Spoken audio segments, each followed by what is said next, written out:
देखी लोगिन प्यार को के तोनी सा जवान को दी जीजा जी, प्यार को के तोनी सा जवान को दी जीजा जी। अभी वही 14 साली कोहत या जीजा से कि प्यार को के जवान करे खातिर बताई लोगिन कि कौन भोसड़ी वाला ऐसा सिंगर बा आ इस साली बाड़ी जे प्यार कइला से जवान हो सकेली। रउआ लोग तो समझते नु बानी कि प्यार कइला से ना कुछ और कइला से जवान होला।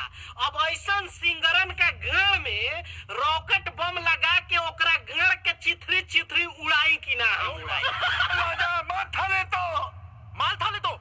दीदिया से करी उहे काम करी जीजा जी। सिंगर है ये सिंगर हो।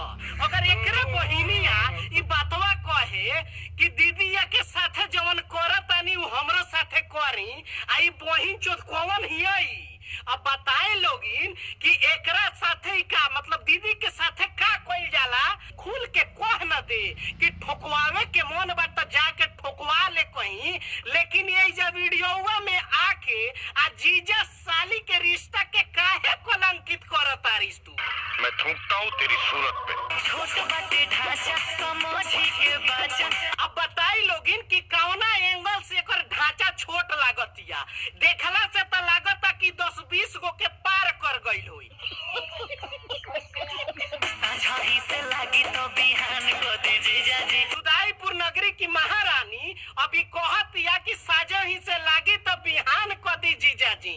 अब बताई लोगिन कि साझे से लाग के सुबेरे कहतिया पूरा 12 घंटा के डोज चाहिए एकरा जीजा से।